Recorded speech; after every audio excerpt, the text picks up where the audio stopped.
Morning সবাইকে। দেখো, আগের দিনের ক্লাসে আমি তোমাদেরকে দেখিয়েছিলাম যে কিভাবে মাইএসকিউএল ইনস্টল করতে হয়। তো আজকে যেটা দেখাচ্ছি প্রথমেই, সেটা হলো মাইএসকিউএল নিয়ে কিভাবে কাজ করব সেইটা। তো মাইএসকিউএল এর এই ফোল্ডারটা খোলার পর স্টার্ট মেনু থেকে মাইএসকিউএল 8.0 কমান্ড লাইন ক্লায়েন্ট এইটা ক্লিক করবে, খুলে যাবে। তারপর তোমাদের নেক্সট কাজ হচ্ছে একটা পাসওয়ার্ড দিয়ে আমরা ইনস্টল করেছিলাম, সেই পাসওয়ার্ডটা দিয়ে এটা ওপেন করতে হবে।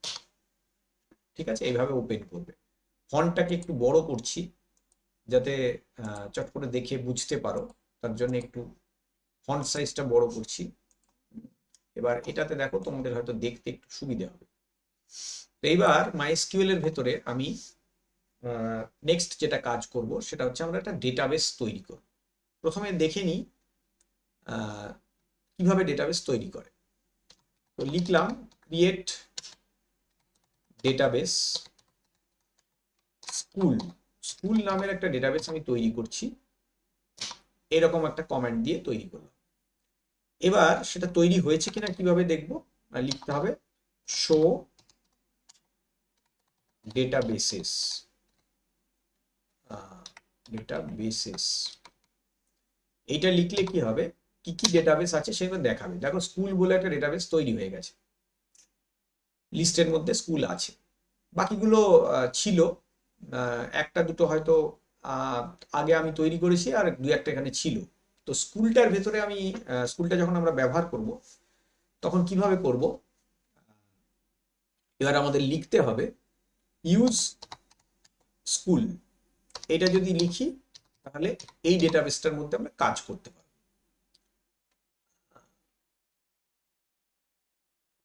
ইউজ স্কুল লেখার পর দেখো ডেটাবেস চেঞ্জড এই লেখাটা দেখাবে। এরপর আমরা ডেটাবেসের ভেতরে কাজ করব। প্রথম কাজ যেটা করব, তোমরা অলরেডি ডেটাবেসটা পড়েছো, আগে আমি পড়িয়েছি অলরেডি, ক্লাসে দেখেছো। এবার যেটা করতে হবে যে ডেটাবেসের মধ্যে একটা টেবিল তৈরি করব। কি করে করব, ক্রিয়েট টেবিল স্টুডেন্ট নামে, ধরো আমি একটা টেবিল তৈরি করছি, টেবিলটার নাম দিলাম স্টুডেন্ট। এটা বড় হাতের ছোট হাতের কোনো ব্যাপার নেই, আমি বড় হাতে লিখছি যাতে দেখতে সুবিধে হয় সেই জন্য। আইডি বলে একটা কলাম দিলাম, এটা ডেটা টাইপ করলাম ইন্টিজার, আর এটাকে আমি প্রাইমারি কি করে দিলাম, প্রাইমারি কি করে দিলাম আমার ডেটাবেসে। এবং আমি এর ভেতরে আইডি রাখলাম, নেম রাখলাম, নেমটাকে ভ্যারক্যার 30 রাখছি, মানে 30 ভেরিয়েবল ক্যারেক্টার, 30টা অবধি ক্যারেক্টার এর ভেতর রাখা যাবে। ক্লাস রাখলাম, ক্লাসটাকেও ভ্যারক্যার রাখছি, এটাকে 5টা ক্যারেক্টার রাখা যাবে রাখলাম, যেহেতু রোমানে ক্লাসগুলো এন্ট্রি করব। সেকশন রাখলাম, এটাকেও ভ্যারক্যার রাখছি, কিন্তু এটাকে একটাই রাখবো যেহেতু এবিসিডি হয়। এবং আরেকটা জিনিস রাখছি রোল, যেটা হবে কিনা ইন্টিজার। ঠিক আছে, ব্যাস হয়ে গেল, একটু সাইডে চলে গেল, যাই হোক। এবার এটা কমপ্লিট হওয়ার পর আমরা সেমিকোলন দেব, দিয়ে এন্টার।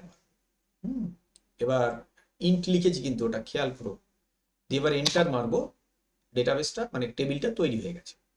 এবার শো টেবিলস লিখলে কি হবে, কি কি টেবিল আমার ডেটাবেসে তৈরি আছে দেখাবে। দেখো, একটাই টেবিল আছে স্টুডেন্ট বলে, সেই জন্য একটা টেবিলই আমাকে এখানে আউটপুটে দেখাবে। এবার এই টেবিলটার মানে গঠনটা যদি দেখতে চাই, তার জন্য কি লিখবো, describe describe student. Describe student বলে আমি একটা এটা যদি লিখি, তাহলে স্টুডেন্ট ডেটাবেসের যে স্টুডেন্ট যে মানে টেবিলটা, তার গঠনটা আমাকে অলরেডি দেখিয়ে দেবে। দেখো, অলরেডি আমি তৈরি যেটা করেছি সেটাই দেখাবো। ঠিক আছে, তো এখানে আমি আরেকটা ডেটা টাইপ দেখাবো। তার জন্য ডেটা টাইপ মানে ওই টাইপগুলো, ওই যে টাইপ লেখা আছে না, ইন্টিজার, ভ্যারক্যার, ইন্টিজার, এইগুলো দেখাবো। তার জন্য আমি আরেকটা টেবিল তৈরি করছি যেটা আমাদের ভবিষ্যতেও কাজে লাগবে। তার জন্য আমি আরেকটা টেবিল ক্রিয়েট করার কমেন্ট দিচ্ছি, ক্রিয়েট টেবিল রেজাল্ট। তো এই টেবিলটার ভেতরে আইডিটা রাখলাম যথারীতি, এটাই আমার প্রাইমারি কি থাকলো। ঠিক আছে, আর এর ছাড়া মার্কস বলে আমি একটা কলাম রাখলাম, যেটাকে আমি ফ্লোট দিলাম, কারণ ফ্লোট মানে হচ্ছে দশমিক সংখ্যা। কারণ কি অনেক সময় 0.5 পায় তো অনেকে, সেজন্য এটাকে ফ্লোট করে রাখলাম। তো এবার দেখো তৈরি হয়ে গেল।